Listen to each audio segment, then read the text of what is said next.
we have a toxic team. If you have a toxic team, what happens is there is no harmony. So emotions are affecting your business. If you want your business to go to the next level, build trust with your needs. The right decision is wrong. It's very, very low, right? It's not wrong, it's very, very low. Okay, so if you want to be, as a CEO, if you want to grow your business to the next level, what you really, really need to do is calibrate to higher emotion.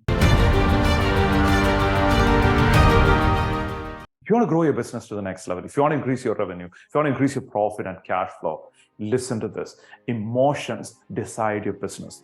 Emotions decide your business. By end of this video, you will have 5 different strategies, 5 different ways by which you could use emotions to grow your business to the next level. Isn't that fascinating? Listen in. Let me get started with the first idea, which is emotioning. It's a vocabulary that we are creating. Emotioning is like intentionally creating emotions to grow your business and scale your business to the next level. What does that mean? How could I use emotion to grow my business, right? Empathy is an emotion, right? You are empathizing. So when you are empathizing with your prospective customers, essentially you're marketing, right? So when you're empathizing with your prospective customers, what are you doing? You're basically getting into his shoes, her shoes, and you start thinking for them. Like when you are able to reach a point where you are able to tell their pain in first person. Okay, I'm experiencing this pain. I am experiencing this frustration. I'm experiencing this anger. So now you are saying the pain of your customer in your first person. At that point, what happens? What happens is you are emotioning. You're emotioning. One step of emotioning, which is empathy. Another step of emotioning is caring.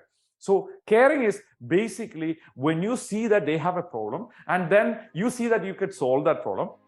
And when you are able to solve that problem, you offer them that solution, you care them enough to apply the empathy, which is, I call it as strategic empathy, like, there is a way to do it, and strategic empathy, and you care enough to convert them, to help them to be your customer so that you could solve this problem.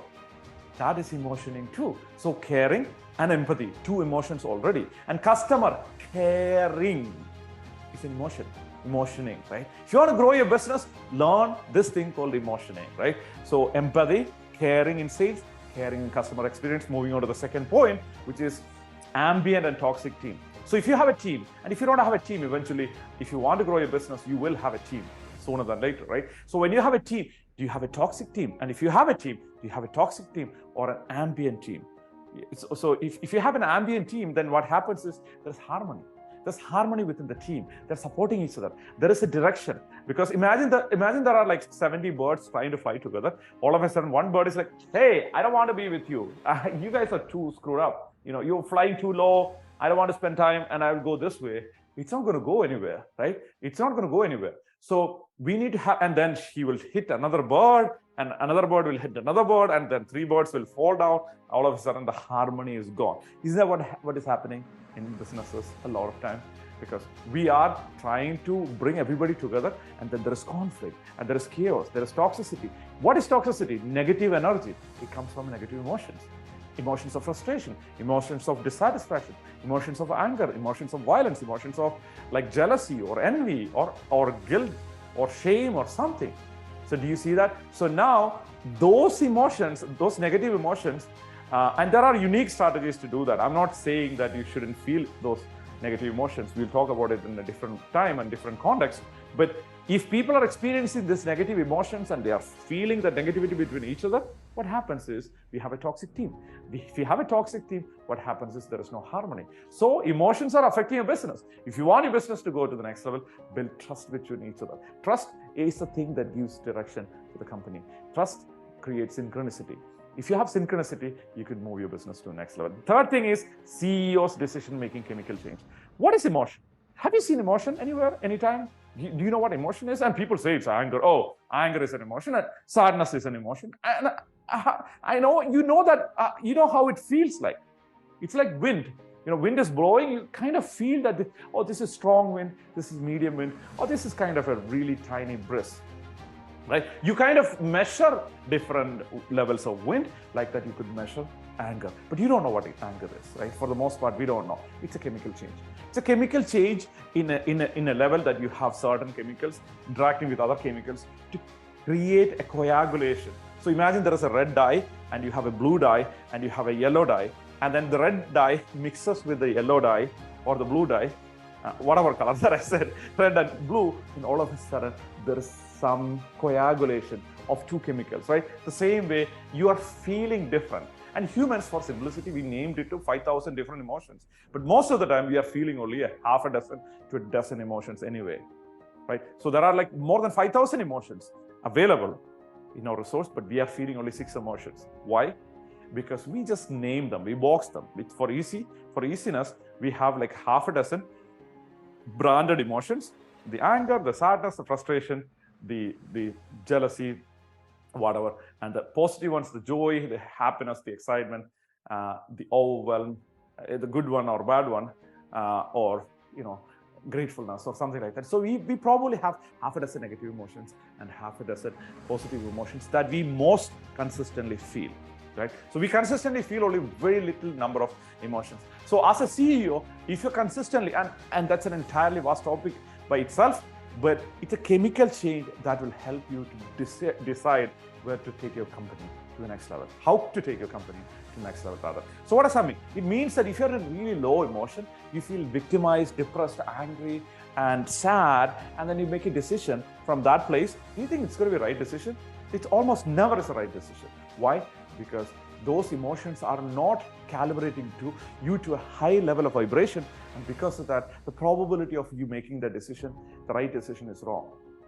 It's very, very low, right? Not wrong, very, very low. Okay, so if you want to be, as a CEO, if you want to grow your business to the next level, what you really, really need to do is calibrate to higher emotion, first of all, before decision making, because we need to get this chemical change to be in order. So let me give you another metaphor, another example too.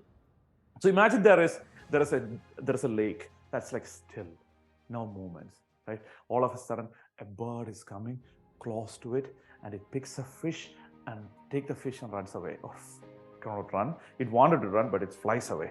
So it flies away. All of a sudden, what happens? There is shakiness in the water. Emotions are like that. Like maybe one person come to your life and start talking, or you're starting to feel some emotion, right? Or maybe you're attracted to somebody, you're starting to feel some other emotion, right? And if somebody did something to you, all of a sudden you're starting to feel angry or frustration, right? Or sadness or something, right? And then, or jealousy or envy or greed or guilt or something. Why? It's a chemical change in your body, and you can actually feel that in your body. So these sensations we have different names for, but the beautiful thing is, if you're able to calibrate to higher sensations that actually make you feel elevated, then the probability of you succeeding in the decision making is higher, because you might make a better decision in a higher physical activation of emotions, taking us to the fourth point before the fifth point, is that selective empathy trap. What is selective empathy trap? Selective empathy trap is the fact that you are able to empathize with one person and no empathy for another person at the same time. I'm not like that. I'm a very empathetic person. Wait, let me give you an extreme example. The extreme example is that, like Hitler had his generals and other people who used to, like in Holocaust, they used to get these Jewish people to in gas chambers and do all kind of tortures for experiment science. In the name of science, they did a lot of horrible things, right? And then they are killing these people on daytime. When they reach home, they are the most amazing husbands, the most amazing dad, the most amazing pet lover. They spend time with their golden or German shepherd, and they're like so nice and friendly and everything. Next day morning, they are like this sociopathic person who can actually do any kind of crazy things. What happened here? What happened is, we are, as humans, we are capable of switching on and off our empathy. We are capable of switching on and off our empathy. So what does that mean? It means that even if you think that you have amazing patience with customers, you might not have that patience with your toddler, with your kid. You might have the amazing patience with your toddler, but you might not have it with your sister or with your mom. You might have amazing patience with your mom, but nothing with your team members, right? So this is something. So if you want to really, really succeed in your business, grow your business to the next level, you need to transcend selective empathy trap, which is we need to expand our empathy to everybody. And it's going to be hard to acknowledge that, first of all, right? You're like, if you really pay attention to it, like some of the most successful people that I know, they are really working hard, they are really efficient in work, they're very calm, they're friendly, they're funny, they do all kind of crack jokes and everything. By the time they reach home, they're the worst asshole that you could ever meet. Why? What happened? I used to be one of them, not that much though, but I used to be one of them. I used to be friendly, I get things done. I'm one of the most professional person in the company. But when I get home, I get mad at my kids. Hey, why don't you do this? But I'm very patient with my team. I'm very patient with my people. I'm one of the best bosses ever. But when it comes to my kids, I don't have patience, right? And you might feel like, oh my gosh, I'm such a hypocrite. No, it's a human nature. We need to figure out a way to expand our empathy to 360 degree. What does that mean? Your husband, your wife, your kids, your parents, your grandparents, your grandkids, whoever, and your friends, your family, your team, your customers, everybody. They are all your customers, right? They are all your customers. Within the limited capacity that you have, I would like you to balance this empathy. So you're not trapped by empathy trap. So which means you're not selectively empathizing with people who give you money, the customers. The kids don't give you money, so there's no need to empathize with them. They're like your slaves anyway, versus you empathize with the kids and the customers and the team members with a lot of gratitude. Then you become an entirely different person who could run a world-class company and grow to the next level. And final point, which is survival of the chaos, destruction of the rigid. So the paradigm of evolution, Darwin, basically talks about survival of the fittest. And who is the fittest? In Darwin's definition, the fittest is the one who's most adaptable. One more time. One who's most adaptable. Who's able to grow skin, or change color, change the face, or build a brain to be more intelligent. And those are the ones who survived in evolution. And even if you think evolution is a fiction, think about it as a fictional idea, for a change. And if that's the case, then I would like you to fiction or non-fiction or science, whatever it is, start thinking about this way. Like the people who survive are the people who are in chaos. It's a different type of chaos that I'm talking about. Imagine this: the lake that is still, it is still, right? It's not moving. Okay, and if it's frozen, what happened? It's rigid. It's not moving at all. It's not capable of moving. It's not capable of moving. So that's rigidity. Chaos is, imagine instead of a bird trying to catch a fish, imagine a helicopter fell into the lake. And all of a sudden, there's so much splashiness. That's what I call as chaos. And you could learn about some of these terms of psychology as well. So chaos is like, oh, it's a flash, a big flash. Like it's like the Mike Tyson trying to bite Holyfield's or whoever is like ear. Like that's like a splash, right? It's an amygdala hijack. That's another vocabulary for it. So it's like a load of splashiness, like water is going everywhere.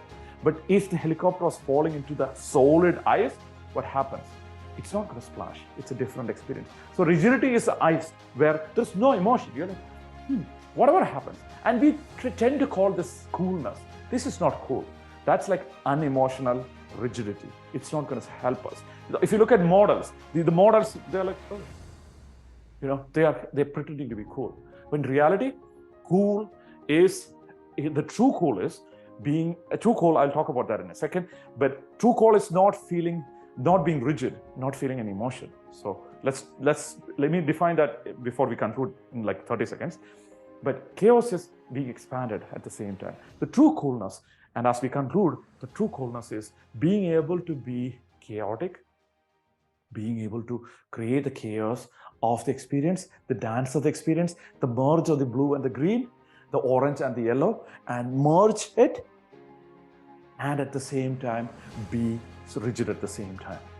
So that's what I call as integration. And integration is the ability to be in chaos and rigidity at the same time. And how could I do that, right? The way you do it is by creating, for example, confident calm, excited calm, right? Excited is a chaos emotion. It's like, oh, I'm so excited, it's so splashy. Calm is like the water, not flashing, water not splashing, not flashing, right? Yeah, today I'm giving you a lot of, today I'm becoming Joe Biden. No, I'm kidding.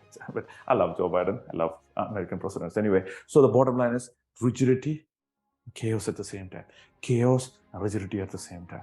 Excited and calm at the same time, right? Collected and confident at the same time. So now what happens is you're integrated. You're able to bring in a spectrum of emotions, and you're able to express yourself so fully that you become the rainbow of emotion. So you're expressing who you are truly to the world, and you create that alignment, and because of that alignment, you are moving your business to the next level. And that alignment, my friend, is what is going to help you scale your business and double your cash flow and maximize your profit starting today.